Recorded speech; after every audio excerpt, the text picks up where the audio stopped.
Hello everyone, good morning সবাইকে। আচ্ছা, morning বলার কারণটা হচ্ছে আমি ভয়েস ওভারটা মর্নিংয়ে দিচ্ছিলাম, তো তার জন্য তোমাদের সবাইকে গুড মর্নিং জানিয়ে দিলাম। আজ তোমাদের সঙ্গে একটা আমি মিনি ব্লগ শেয়ার করব। আসলে পরশু দিনকে আমি বাপের বাড়ি থেকে কিছু ফুল গাছ নিয়ে এসেছিলাম, তো সেই কারণেই উঠে পড়েছিলাম হচ্ছে ছাদে। আর দুপুরবেলা উঠেছিলাম, তো তার জন্য খুবই মশা কামড়াচ্ছিল। আর সাথে আমার বড় ছিল, ও হচ্ছে ঘুড়ি ওড়াচ্ছিল। তো দেখো, আমি হচ্ছে এই গাছটা নিয়ে এসেছিলাম। আশা করি তোমরা কম বেশি সবাই জানো এই গাছটার নাম। তো এই গাছটা না যেখানে সেখানে হয়ে যায় মাটি ছাড়াই। তো আমার কাছে যেহেতু একটু মাটি ছিল, তো ভাবলাম একটু মাটি দিয়েই কেননা বসানো যায়। আর এদিকে তো আমি একা একাই ভিডিও করছিলাম আর একা একাই কাজ করছিলাম। এক হাত দিয়ে কাজ আর এক হাত দিয়ে হচ্ছে ফোনে ভিডিও। আর জানো তো, বেশ কয়েকদিন ভিডিও পোস্ট না করায় আমার রিচ একদম ডাউন হয়ে গেছে। আর আমার না খুব ইচ্ছে আছে যে বেশ অনেকগুলো ফুল গাছ বসাবো আমার ছাদে।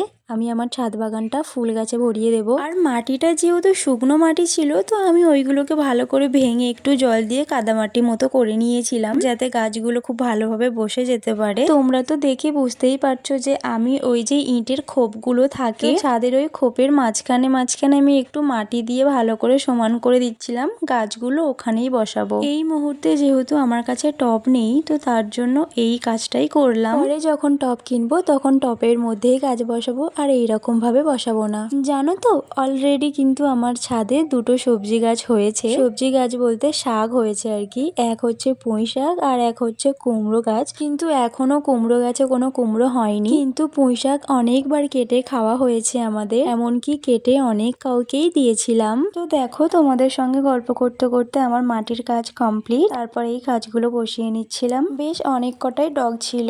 এই দেখো, এইটা হচ্ছে আমার পুঁই শাক গাছ, ওইদিকে হচ্ছে কুমড়ো গাছ। তো আমার এই মিনি ব্লগটা তোমাদের কেমন লাগলো অবশ্যই জানিও। চলো টাটা।